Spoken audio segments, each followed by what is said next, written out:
All right, let me invite Dean.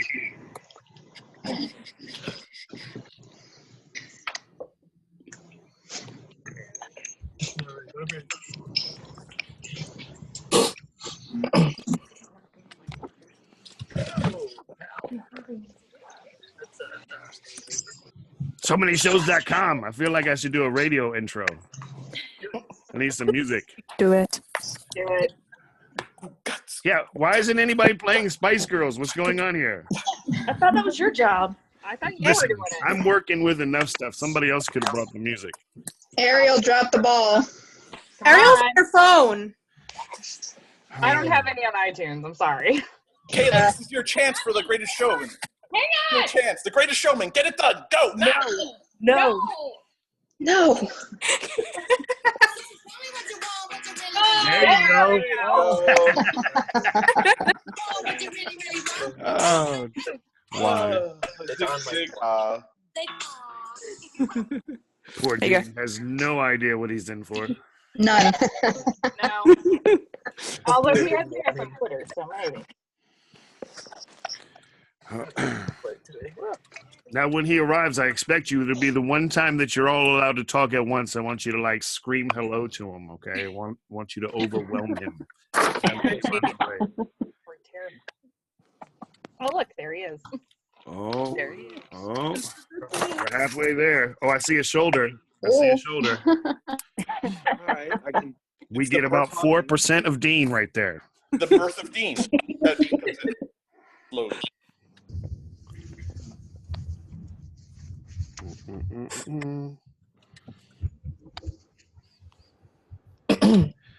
Everybody's all watching that one camera. block. Hang on. Do your thing, man. Do your thing.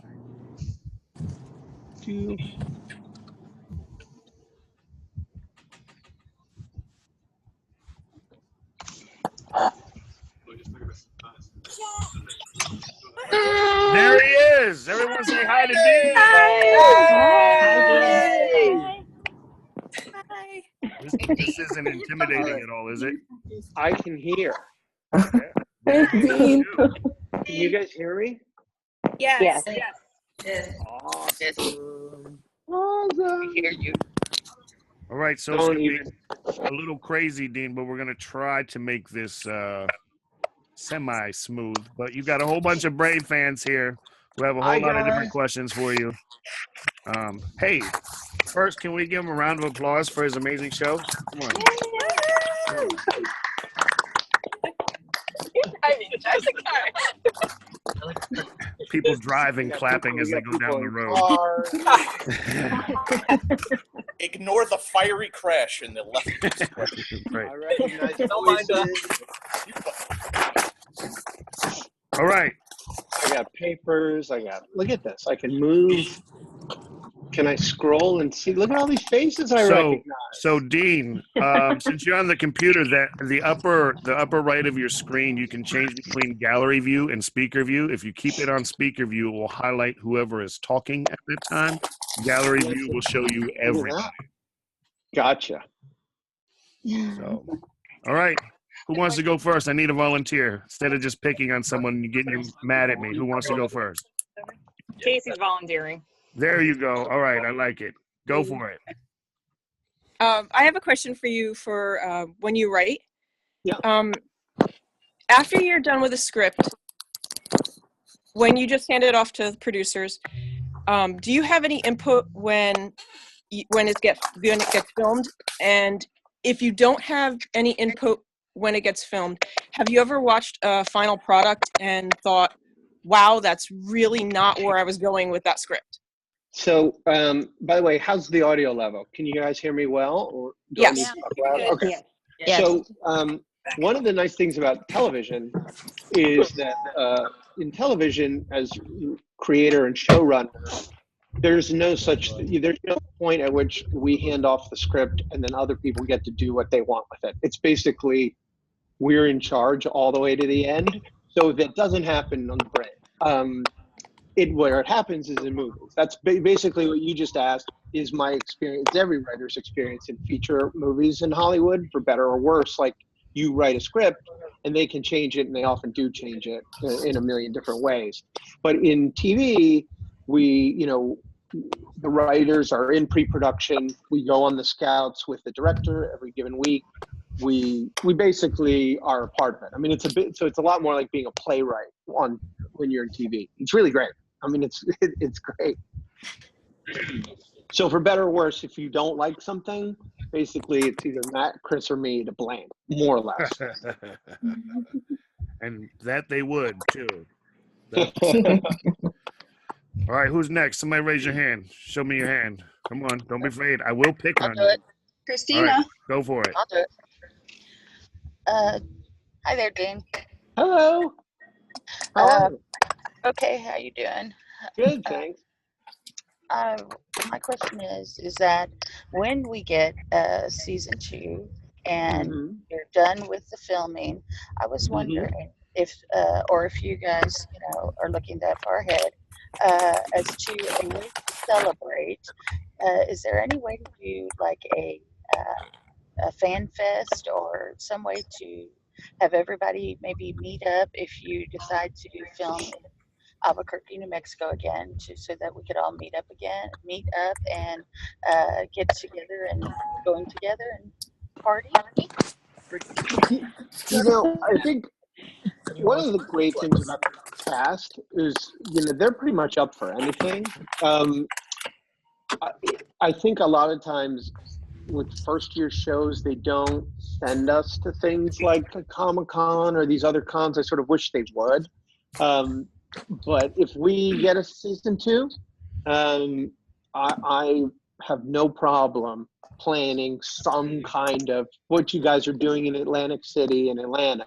I will figure out a way.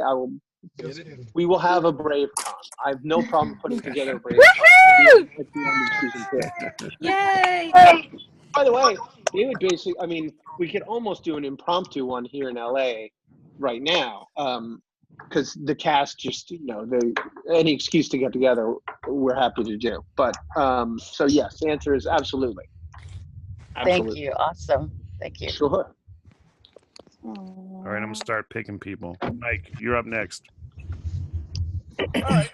I'm not going to ask you a brave question because everyone else here is going to ask you a brave question. I'm going to ask you, Dean, if you weren't on the phone with us right now, what would you be doing on a Friday night? What's a Dean Friday night out in LA? Okay. Well, actually, I'm actually in the middle of, besides The Brave, I've got a movie to do, and I've got a couple of other TV series that we're in the process of sort of trying to put together. So I'm actually, right now, while we're talking, Matt Corman and Chris Ord, who I do The Brave with, are actually in the next room, and we're in the middle of breaking story and an adaptation of a novel called Jade City that we're hoping to turn into a TV series. So I'm working. It's basically is the answer to the question. And, that's life is mostly work right now, and that's great. That's great. Yeah. When my little leisure time, I'll go for a run and spend time with my friends. It's pretty boring. Very cool. Samantha, I think I saw your hand up. Me? Yes, oh, yes. you. Sorry. I'm in the car and my brother-in-law's driving. So my question was going to be, what inspired you to write The Brave? And where did the idea come from? I've always been interested in documentaries about special forces soldiers. And I actually didn't really know why, except for that I thought they were really interesting. And the more I thought about it, the more I realized, and I've talked about this before, but you can sort of hear how it lays out. I realized I liked watching them because I liked how resilient they were. And I liked the way they fought their way through problems. And, when you're a writer, it's really easy to get in your head and if one thing go wrong, you're like, oh, my life is ruined. Oh, this is terrible. Special forces people are almost the exact opposite of that. And so the more I would watch these documentaries and read about them, the more I noticed a couple of things I thought were interesting. One, they live these lives that are inherently dramatic that I hadn't seen done appropriately, in my opinion, on TV or in movies. I just hadn't seen it done accurately. Two, the drama came not from these superhero things that I couldn't relate to, like, being so strong or having a superpower. It came from, like I said, resiliency and attitude and training. And so I just found myself thinking,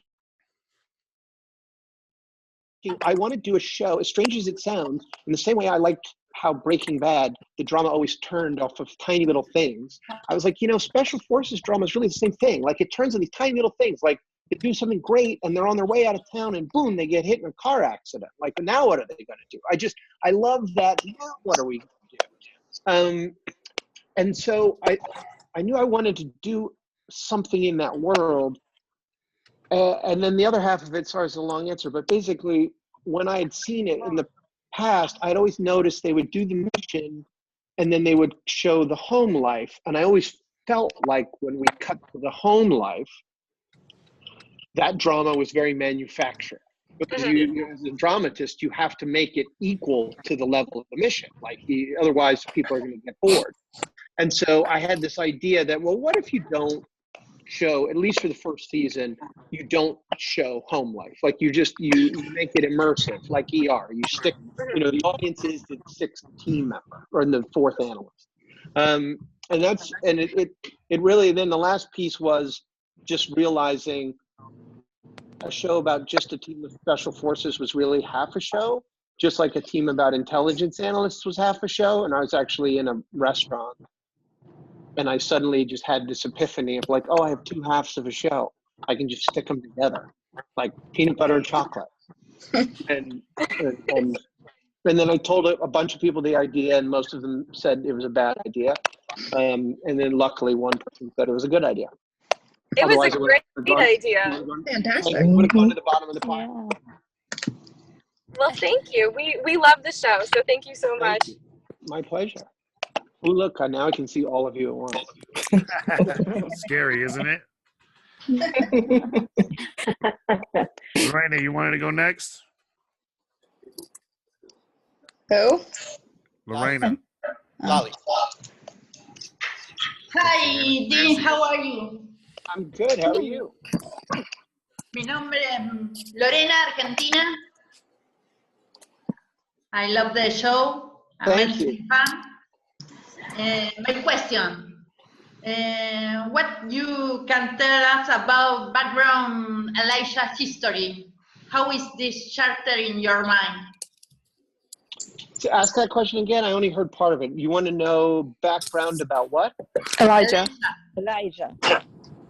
Oh, it's so funny. Like, if you guys had told me that anyone would ever ask about that character, and I know people have said that there's like fan fictions about the character. I almost don't want to say anything about it and just let you learn about it. And see, I'll put it to you this way: one of the things on my season to-do list for season 2 is, yes, I got to figure out some Elijah stuff and explain it to people, because I never in a million years thought anyone would care. But how can I say this without giving anything away? What we're going to come to find out about Jazz is that she has been disappointed by pretty much everyone in her life. And Elijah had a similar background. So the best way I can put it is, because he came from a broken home. She didn't come from a broken home, but I will say that to her it felt broken. Again, I don't want to give too much away. So where I'm going with this is her and Elijah, it wasn't a romance or anything like that, but they were birds of a feather. They were incredibly similar. And the idea is to replace that friendship. I'm looking at all these people laughing. To replace that friendship with the opposite. So in a lot of ways, the easiest thing I can say to you is Elijah, a lot of what Amir is the opposite of what Elijah was. In every, down to the fact that he comes from aristocracy and he's, very thoughtful, and he was a lone wolf. It's like Elijah it's totally the opposite. He was like like this very vociferous, joking teen kid. He was a poor kid. He was American. So, he was sort of Jazz's, they were peas in the pod.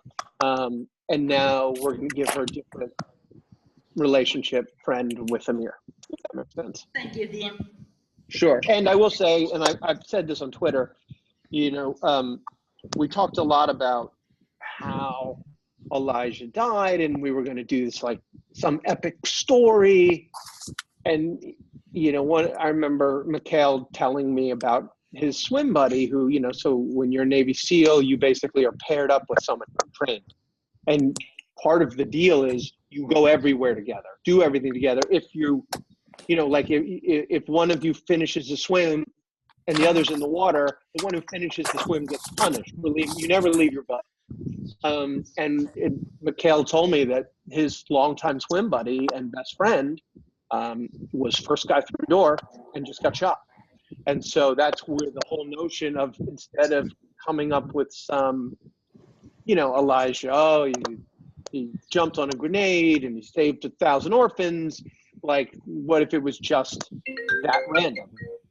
Equally heroic, by the way. First through the door. I mean, it's so easy to say, but you stop and think about it. Like, you're about to walk into a tiny room where people might want to kill you after you.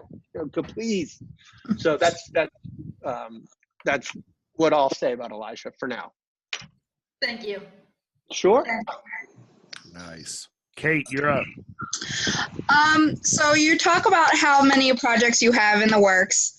Would you use any of the current cast members in future projects? Yeah, if they become available, which I hope they won't. Yeah, there's pretty much. I mean, it's really not BS when I say we really get along, and I think the cast is extraordinary. I mean, obviously, probably everybody thinks that about their own stuff. Although to be honest with you, I've worked on plenty of things where I've thought certain areas weren't as strong as others. Like, to me, if we just go down the list, I mean, I think Anne is one of the greatest actresses you'll ever see. I've thought that for 20 years. I mean, her abilities in season 1, I didn't even get to do a lot with her until the end. Season 2, the circumstances will be different, so we'll be able to see her doing a lot more. Knock on wood. Tate, I mean, what can you say about Tate? Like, he's amazing. Sophia is a total star. And then you go down, and then Mike Vogel, who just, I mean, you guys have heard me talk about it. Like, I look at some of the episodes, and it's just so easy to underrate how good he is. Like, he makes it look so easy, And then you look at Hot, you look at Natasha, and you look at it. We've got a great cast, so I would use any and all of them. I'm just hoping to keep them employed here for a while. We hope that too. 20 years, 20. Yeah, fine with me. Kayla, your turn. Okay. What is your writing routine? Do you have like a certain place, time of day, music?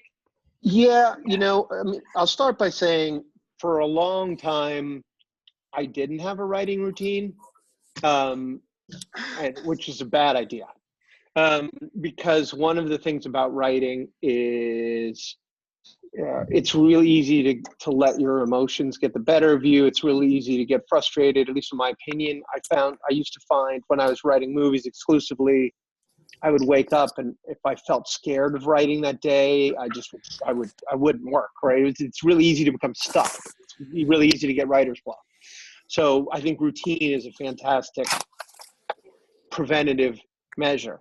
So in my case, most of the time I wake up quite early and have kind of a quiet, leisurely reading newspaper, that kind of breakfast. And then I'm in an office by 6 to 7 at the latest, and usually get like a 3 or 4 hour chunk of writing done, and then take a break. And if I'm writing original material, generally about 3 or 4 hours is about as much as you get. And then in the afternoon you edit, and you try not to mess up what you did in the morning. If I'm rewriting material, like if an episode's come in and I'm going to be rewriting it, then I can do another shift. So I'll do like 7 to lunchtime, take a couple hour break, and then I can do lunchtime to dinner and take another break and do dinner to, midnight if I have to. But it's basically, I've said to people, or I'm not sure where to look. I've said to people, I try to get to the computer before my anxiety does. That's my writing routine. Is I get to the computer and I start typing before I can be nervous or defeatist. And the other thing I'll say about writing routines, in my opinion, writing is like a sport in some ways. That if you do it every day, becomes pretty easy to keep doing it every day. When you take a break, it's hard to go back. And so part of my writing routine is, let's say I'm either off for a week or I'm not writing for any particular reason. I'm not doing script page for a week or two. I remind myself that first day or two back at the computer is invariably going to be uncomfortable and painful and not necessarily very efficient. That's so part of your routine, I think, is knowing, okay, like how much, give myself a couple days to get back into being a writer and then keep being a writer until I take my next break. If that makes sense. Ariel's in the top corner. I'm recognizing, I'm looking at 30 faces. Whatever. Hi. Hello. That's in the cue, darkness, Ariel. muted. That's your cue. Is that my turn, I guess? Okay. that's your Well, cue. hi. My question was, if you could pick a theme song for yourself, what would you pick? What kind of questions are these? I think,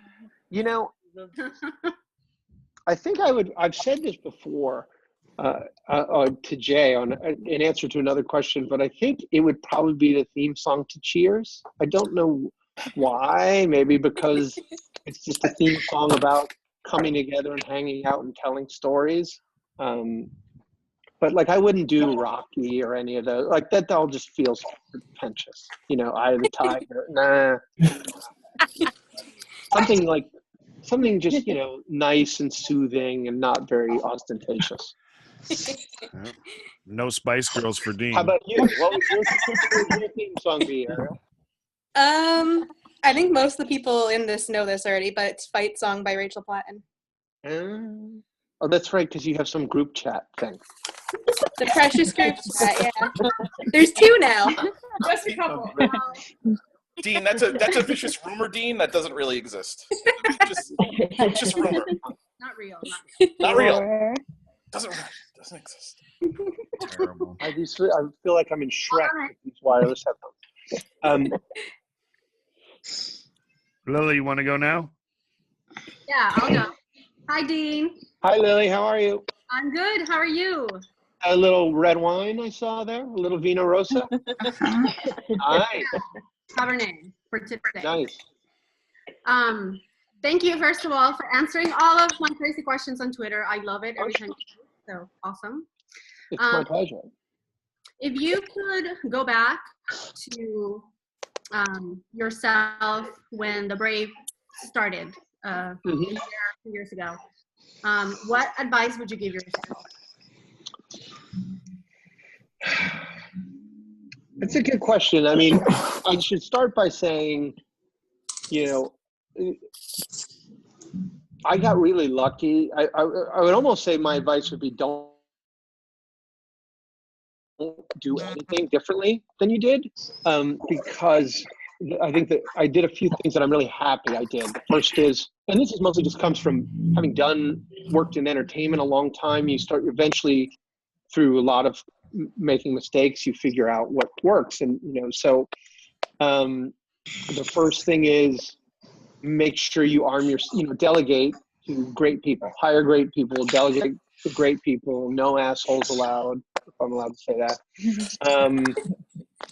And if anything, I would just remind myself to try to not get too caught up in the ups and downs of making a show, because what happens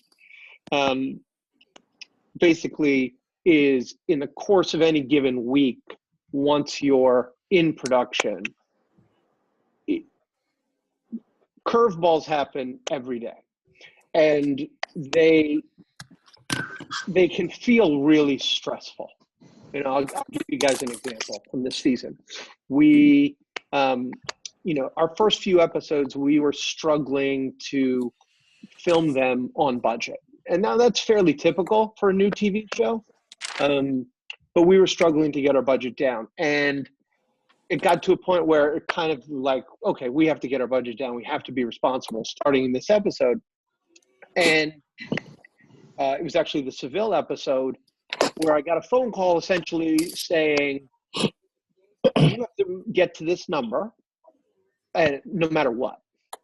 And that necessitated making some really drastic story changes about 2 days before we were going to film, right?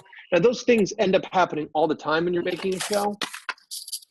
If you hear that news and then you let it get to your nervous system and you go, this is a disaster, this is going to ruin this episode, oh my God, like this could ruin the series. People, like, in other words, if you get on the crazy train too much, like, you just end up having such a whiplash of like, now the show's terrible, now we're heroes, now it's terrible.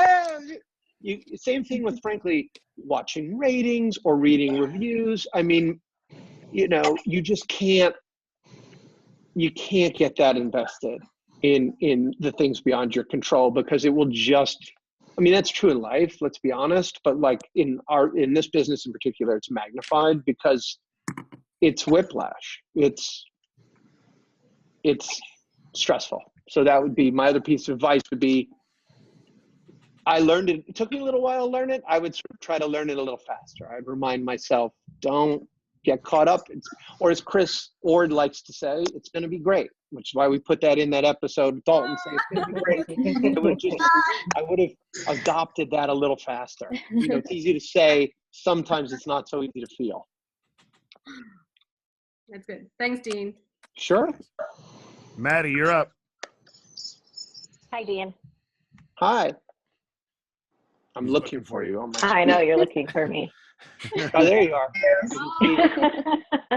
My question is, why choose Lebanon for Amir's home country? That's a good question. Why did I choose Lebanon for Amir's home country? I think part of it was because, you know, just in doing research, I had come across one or two Lebanese Americans who had ended up in the CIA, and because the intelligence community was so active in Lebanon in like the 80s and the 90s and since then, and also because, look, I mean, I think it's Lebanon and Israel, you know, that's a fulcrum for some of the major issues that our special forces deal with. You know, I mean, like, obviously we've gone more global with the show, but you know, we're talking about a small area of the globe where a lot of people, you know, believe it's their right to that particular land and want to fight over it. And so it just, and also, like I said, though, in research, here's the best way I can put it. I grew up, and most of my imagery of Beirut is like post I don't want to say the fall of it, but it's still beautiful, but Beirut, like in the 60s and the 70s, like, and Lebanon was gorgeous.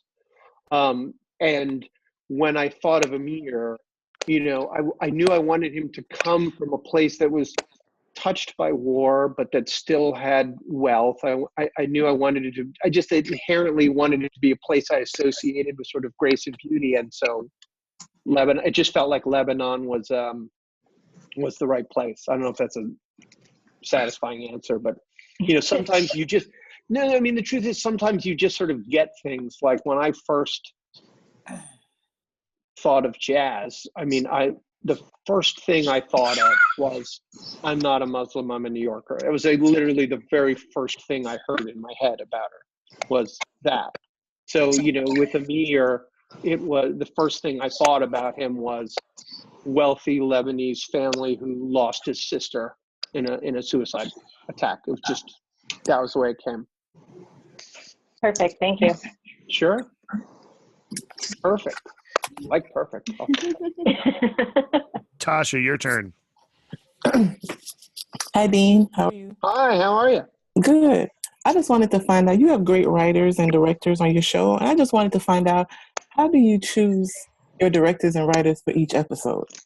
So what happens is, you write a pilot and the network decides they want to make it. And at that point, one of the first things you do is you hire a director for the pilot. And the business is fairly small. A lot of us know each other. So you kind of have a list, and agents will send you a list and say, what about this director? What about that? Right. So in this case, our pilot is directed by Brad Anderson. Brad's a guy I've known for a long time. He almost made a movie for me called Crazies. And then he had to drop out of that. But so he's a director I've always known was an incredibly talented guy and a very cinematic guy. And I knew I wanted to make a show that was more cinematic than what I was seeing a lot of on network TV. I sort of felt like a lot of network shows looked almost like the same show to me. And I was like, why don't they look like movies? So when the series gets picked up, one of the first things NBC does is they say, here's your budget. And out of that budget, you have to buy writers, basically. You have to, writers make certain salaries. And so you read a bunch of scripts and you meet a bunch of people. And you it's like with casting, you start to put them together. Like, oh, I like that person, and I think that person and this person, you're putting the room together. Because what happens is for the first 10 weeks, you're just in a room creating the season. So it's a combination of reading their writing and meeting them and assembling a personality. And then when it comes to directors, it's very hectic. What happens is you get ordered, they say, okay, we're making 13 episodes of your show, and 40 other shows are being told that on the same day. So it's like this mad rush, everyone to find out which directors are free when, and you're matching it up to your dates. I don't know if you guys ever remember, I posted a Twitter thing of like all the columns of when our dates were. So it's honestly, it's a mad rush of trying to marry which directors you think would be good for the episodes, which by the way, haven't been written yet. You're just like, oh, that one's going to be, oh, I know Tessa Blake, she's really good with character and humor. We're going to do Seville, and McGee's going to get laid and get in trouble. Feels like that could be a Tessa, so you do that. Did it say that in the script? Did it say that in the script? McGee gets laid and gets in trouble? Because that makes total sense. No, but I think it probably said that on the board. Noah, you're going to get laid, and then you're going to get a lot of trouble for it. I was in New Mexico with Matt and Chris, and we wanted to come up with a sort of an espionage episode. And I remember one of them said, like, I think, like, what if Noah takes a girl home, and then, like, it turns out she's whatever. And I was like, yeah, that sounds great. And then to the last part of your question, so basically, then you're figuring out who's going to write each episode, and you don't have to figure that all out the whole season, right? So, most of the time, I think you pick your most experienced writers to write the first few episodes, because in general, the more experienced they are, the closer to finished the draft you get is. And but that's not always true, but it's just in general, right? More experience. But it's also about marrying who you think's going to, who's going to be good for what kind of episode. Or I'll give you an example. Sometimes in a room when we're breaking the story for that episode. So for example, I'll go back to Seville. Coming up with the beats, and we're like, oh, what about this? And you'll notice one writer in particular in the room seems to be really into that story. And so you're like, oh, well, this one's not too hard to figure out who should write this one. So sometimes it's based on enthusiasm. Sometimes it's based on advantage. Like I knew that in Denise, I had a woman who had come from Iran. So I knew it was a no-brainer to write the Iran script with her. So it's, it seemed, I guess basically the answer is the same over and over again, which is it's kind of about knowing your people and making the choice you think is going to be best for them, frankly. Right. Thanks, Dean. Sure. So I'm gonna turn this over to Emma in a second, but before I do that, Dean, I wanted to bring up something myself. Uh-oh. In the shadow. By the way, what's with the shadowy? Like, should I do that? Turn on? Should I just be like a blurry face? That way I'm not highlighted. It's my Where smart did way Dean of go? saying. So listen, on Tuesday, maybe it was Sunday. Maybe it was Sunday. Ariel sends me a DM and says, "Hey, should I create this chat to get the people that we're going to have on the video all together so that way you can lay out some ground rules and we can just make this smooth kind of transition thing for it." I'm like, "That's a great idea, Ariel. Thank you. Let's do that," right? So now fast forward 4 to 5 days later.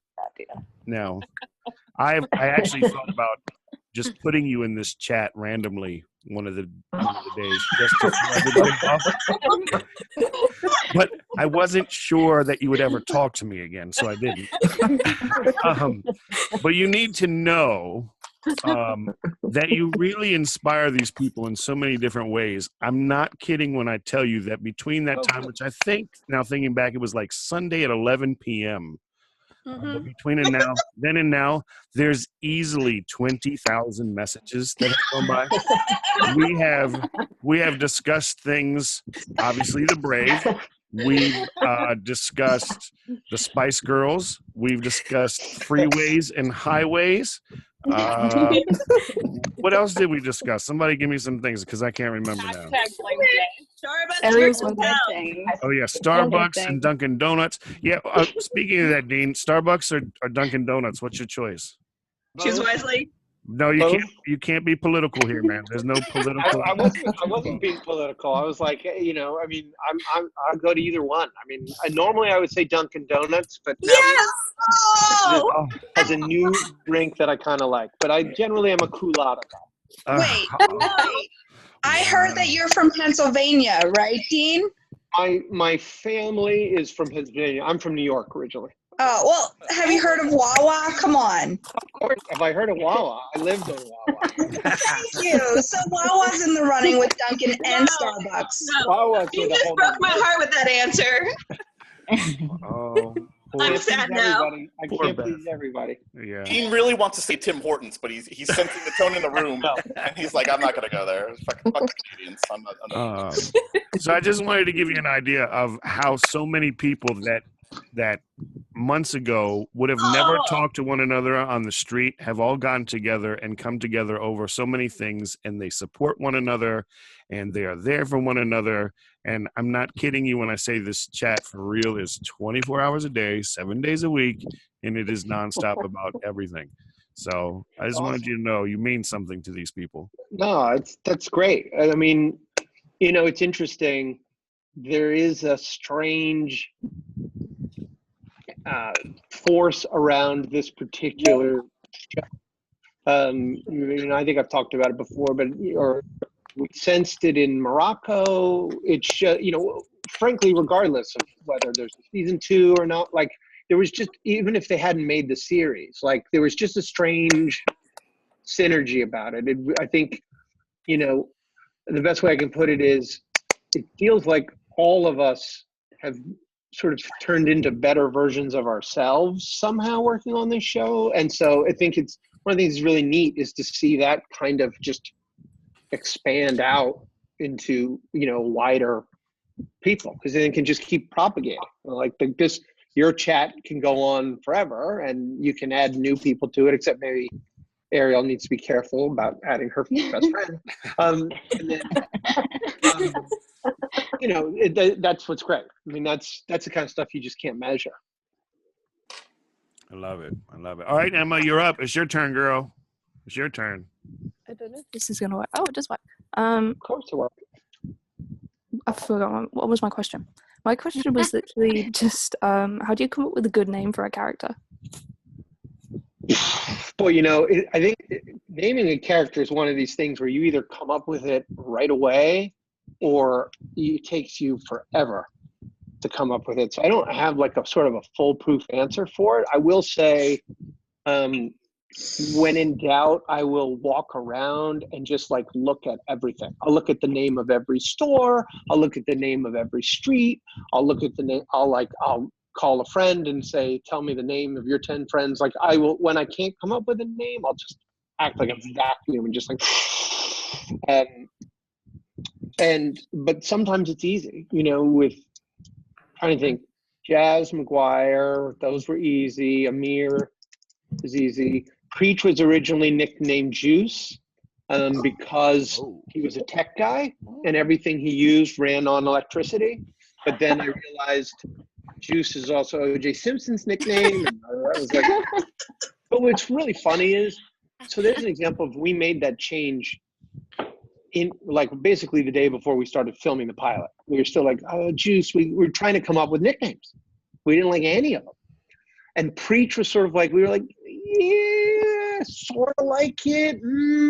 And now I find myself thinking, I'm like, what do you mean he's almost named Juice? That's ridiculous. Like, of course his nickname's Preach. Like, so basically you either come up with them right away, Emma, or you ask around a lot, or there's always this sneaky trick people will do where they'll name their character after the trait that they want the character to have. Like if you go back and look at, there's all these interesting, of course I can't think of one now, but there are all these characters, like the best one I can think of is on Breaking Bad, Saul Goodman, right? Which is actually just the phrase, it's all good, man, turned into a name, Saul Goodman.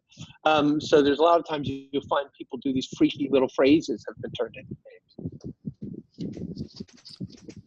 If I can jump in for a second, back to Preach. How are we doing with the Preach a Day wall calendar? The wisdom bit, because I was really into this, and like I'll talk to NBC, like I'm cool with that. I think this is a money-making idea. Like I can quit my job with a Preach a Day calendar. I would have no problem doing a Preach a Day. I'm happy. Right? I've got a lot of I got Preachisms right here at my fingertips. You got a word for it, Preachisms. I love it. It's already set. I'm ready to go. We're there. I like that people. I like that they responded to his character that way. Like I had a moment where I thought, are they going to is he going to be a little too left of center? Is he going to like be too, is he going to come across as just like a little cheesy? But no, I mean, Demetrius really sells it. Can I tell you though, even if you had that feeling though, in not the season finale, the episode before the season finale, he turns when his family gets threatened. He gets. I mean, like the guy's a fucking killer. Like that look. I know. I remember watching that, and I was like, "Ooh, damn!"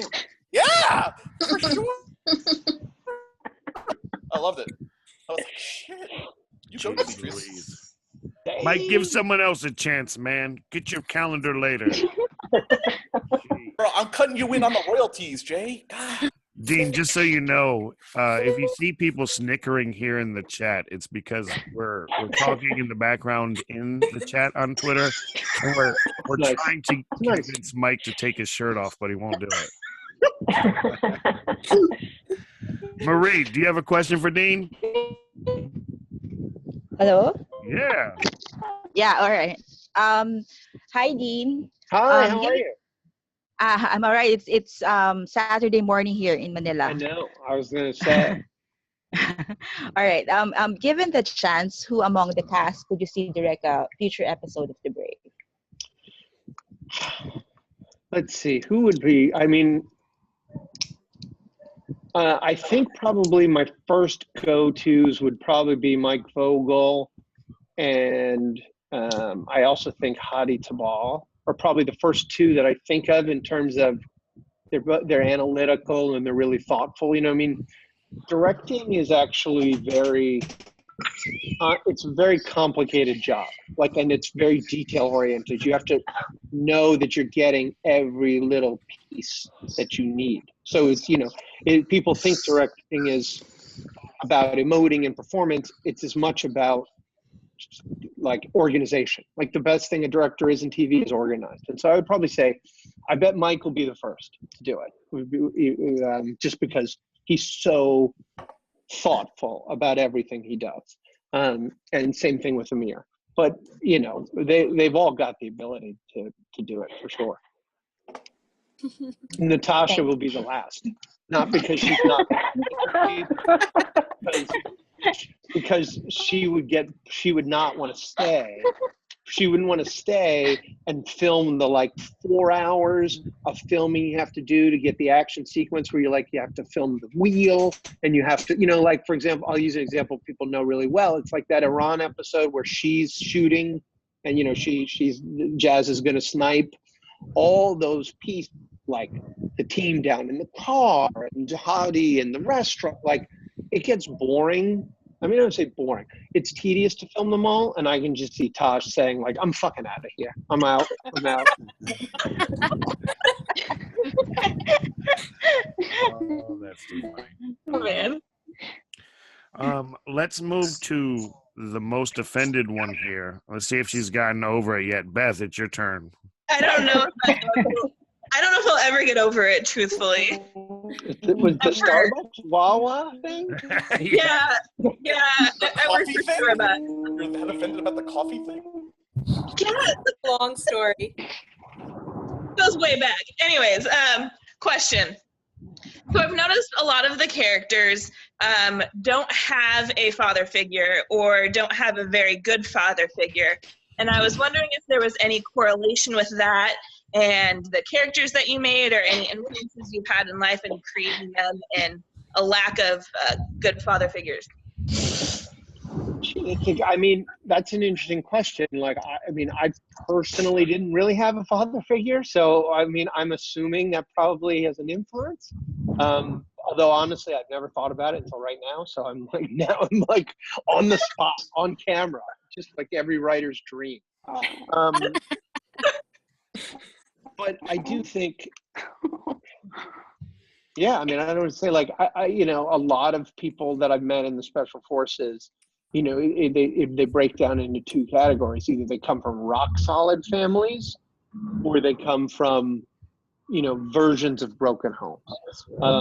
And I think, you know, as a dramatist, it's more interesting to have broken homes, frankly, which is probably why I'm trying to think, you know, the Dalton comes from a fairly broken home, as you'll learn.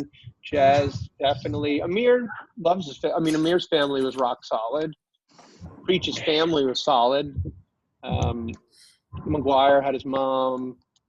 Tate's parents were super bright and are super intellectual.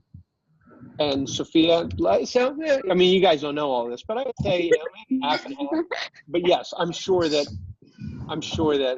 now that you've exposed me, like I'm sure that has something to do with it. It's a good observation. Selena, you're up. Hi, Dean. How are you? I'm good. How are you? I'm good, thank you. I was just wondering who or what inspired Jazz's character? Who or what inspired Jazz's character? That's a good question. I don't know if she was so much inspired by a specific as she was inspired by a giant gaping hole that I was just like, I have not seen, where is this woman? Why have I not seen this woman on television? You know, I alluded to the fact that I didn't really have a father figure. I had a lot of really strong, intelligent women in my life growing up. And I think part of me has always felt like there was a disconnect between the kinds of women that I see in entertainment and the kinds of women that I saw in real life. And certainly in action roles, or, you know, roles like this, I had only seen basically very gender aware portrayals. And what I mean by that is every time the woman's always pregnant or it's like, it just was always the same quasi apologetic, or I don't like, it just seemed like I've only seen the same woman over and over again. And so when I thought of Jazz, you know, it was more like just the qualities I wanted to see. Like, I just wanted to see someone who was, yeah, she's a woman, and that comes up, but it doesn't come up so over the top that it becomes this thing. And Yeah. so it was really that. I mean, long time ago, I did some work as a sort of a script fixer on the second Tomb Raider movie, of all things. And when you fix movie scripts, they don't, like I said, movies don't turn out anything like what you wrote. So invariably, you have to sort of cling to certain things that make you feel good about the work, whether you like the movie or not. And I mentioned this to say what I liked about that was in that movie, Angelina is forced to choose between doing what's right and her boyfriend, basically, and she shoots her boyfriend because that's what's right. And I remember I was really excited about that because that's always what guys like Bruce Willis did, but I'd never seen a woman do it. So a long way of saying I really think Jazz was more inspired. It was probably she built up in my mind over time out of frustration and reaction to what I hadn't seen and confusion as to why. That was the other part. I was like, guys, I remember thinking, I'm like, people are gonna love Jazz. Like what? Why isn't Jazz on TV? Like Jazz is gonna be a winner, guys. What's the problem? If that makes any sense. So like I was like, it was the best news. There was no Jazz. Like, yay, that'll make us look cool. Definitely. Thank you. Sure. Perfect sense. Erica, how about you? You got a Thank question? you. What was the funniest moment of filming season 1? It's funny. Like it's so. What's so frustrating is that all these years I've watched bloopers from things, and they're always cracking each other up, and they're always. So I want to say to you that like we have these hilarious moments, but I can't think of a single one, and I'm sure like which drives me crazy, because we have a great time, but we haven't really had.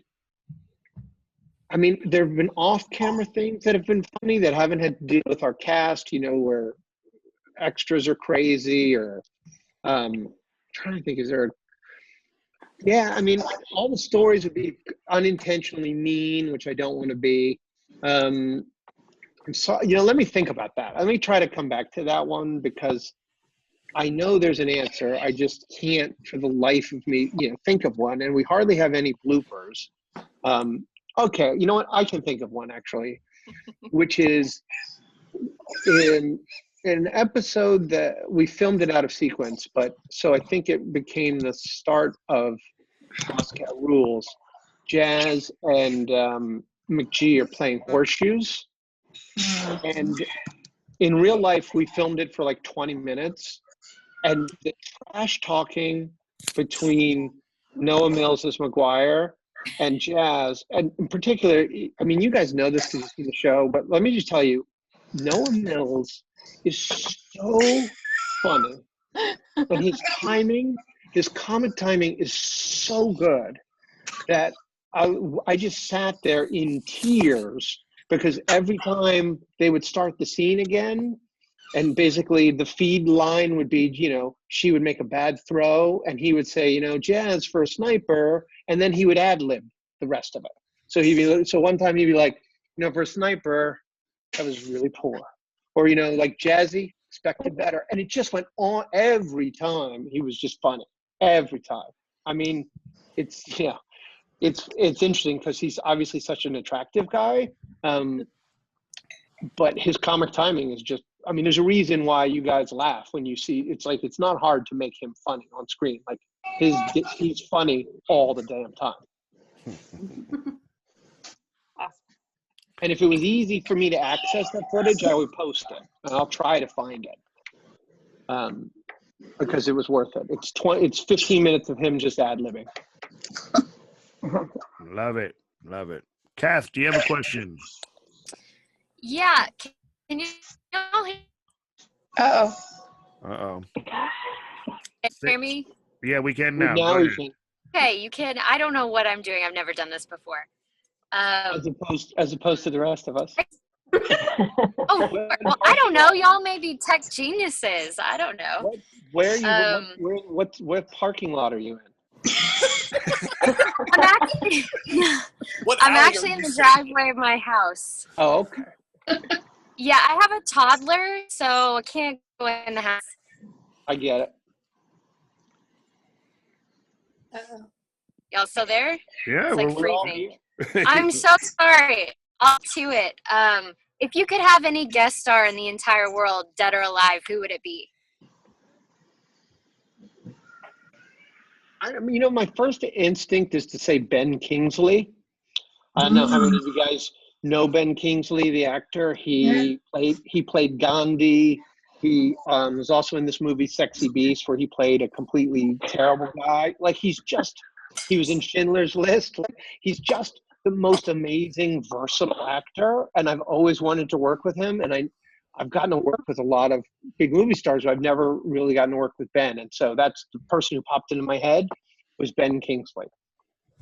Awesome. Thank you. Sure.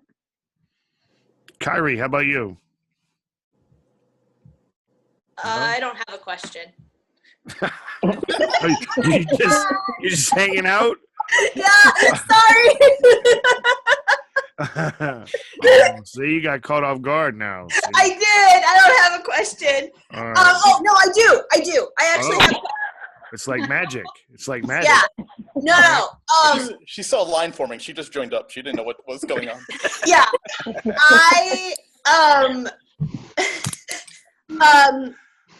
Are there any plans in season 2 to have Hannah and Jazz interact?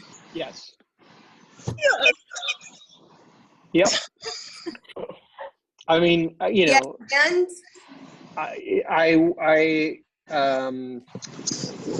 you know, look, I'm really hoping for season 2. If I don't get it, then we can have a video chat where I'll tell you what's going to happen.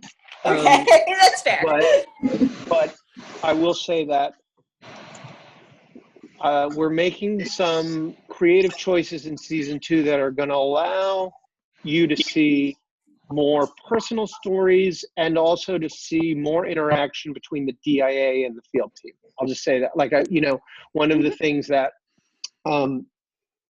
what we don't change the rule where we don't turn into a show that splits between on mission and then at home, but without giving it away, like, there's actually a way to be able to tell more personal stories and to bring DIA more involved. There's going to be a lot more everybody interacting with each other under much greater duress.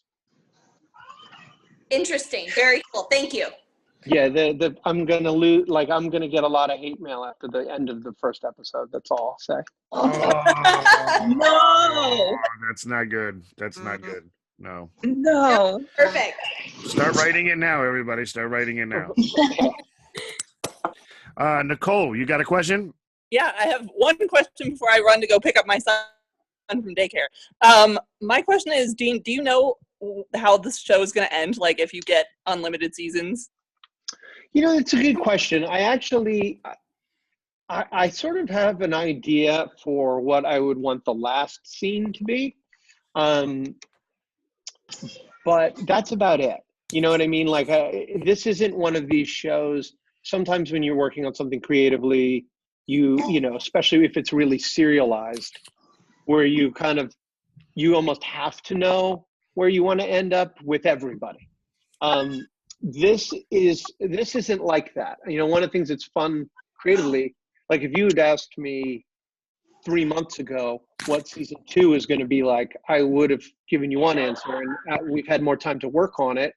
I've been able to change it and give a better answer. So I'll just say I know what I want the last scene to be, and I think it's probably yeah. I know what I want the last scene to be, which means at least those 2 people will survive to the end of the show. Can I ask a follow-up question? Yeah. Dean, what is that last scene? Tell us. It tells We you won't that, tell anyone, I promise. It's all the 30 of us. It tells you that for at least 2 characters in the show, Which 2? there can be life after a job like this.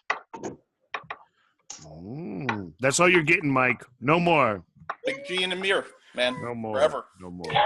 They finally discover their feelings. Oh, dear All Lord. about it. I ship it, Jay. Oh, I hate that word. I hate that word. I hate I that hate the word word. too. I'm not a big fan of that word either. I Thank don't you, understand Dean. that word. Thank you. All right, Lauren, you're up, girl. Hi, Dean. Hi, how are you? Good. How are you? Not bad. My question would be if you could pull any character from any other movie or TV show and put them in the Brave, who would it be? That's a Say good He-Man. question. Say I have to He-Man. think about that. Say He-Man. Say He-Man. Don't say He-Man. I was trying to come up with a serious answer, Jay. God damn it, Jay. Damn, Jay. I know.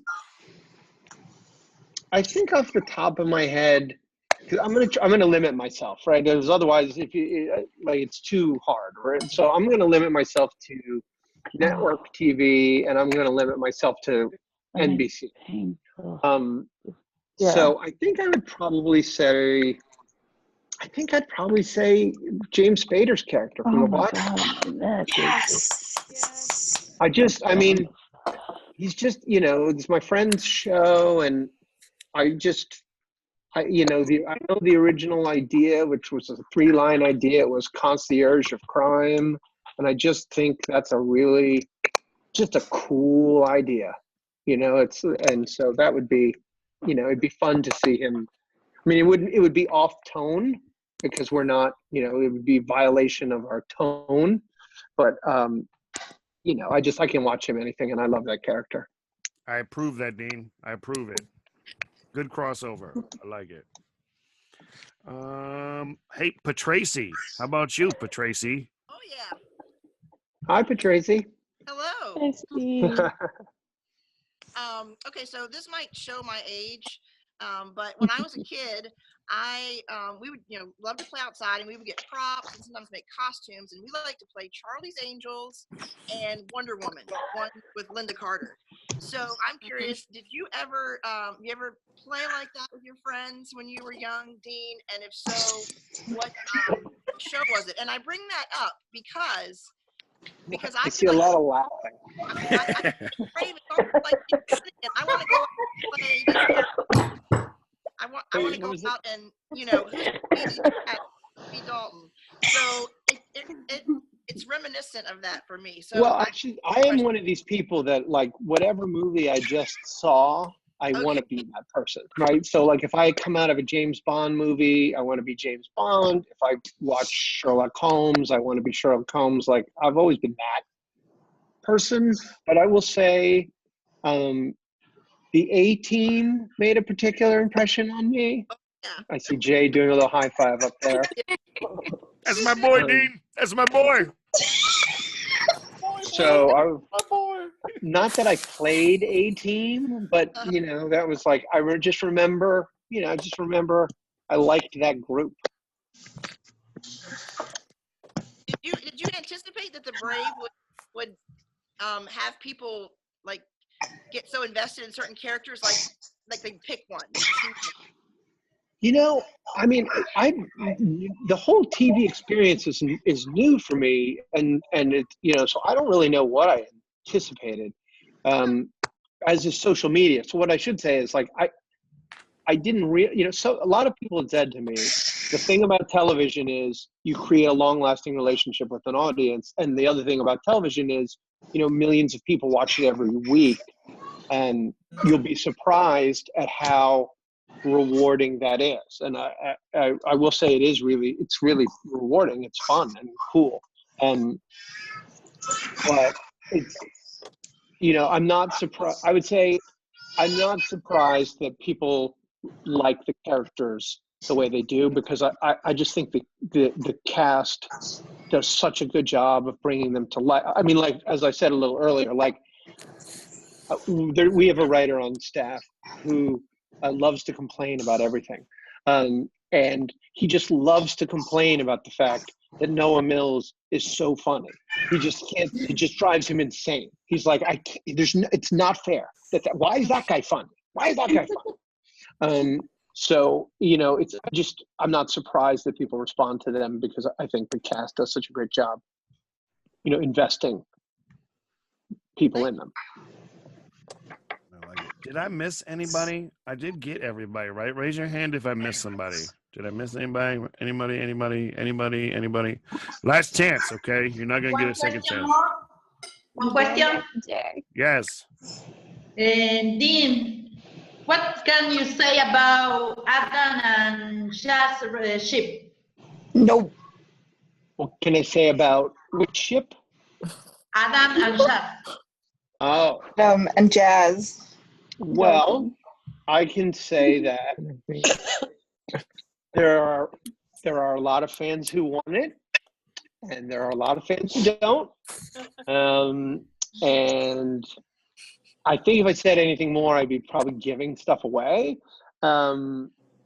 So I'll just say it's fun to think about ways to both satisfy and torture both groups simultaneously. Like I sit around and I'm like, okay, how can I satisfy them? And also, like, okay, so the Jolton shippers are going to be happy, and the Jolton non-shippers are going to be happy. It's fun to think about. It's fun to think about that, and it's also interesting. It's interesting to see which, some people really see a chemistry between them. Other people really see a brother-sisterly thing. I'm not going to say where I land on it because I get to have the final say. But it's good to be the boss. I will say that both shippers and non-shippers will have stuff to think about in season 2. What the status is now, the status will be more complex. All right, it's time that we said thank you and goodbye to Dean. Dean, thank you so much for taking time with everybody. You are awesome as Thank you, always. Dean. Thank you. Hey, round of applause for the man. Come on, man. He's just been an hour. Thank you. Am I going to be invited on the precious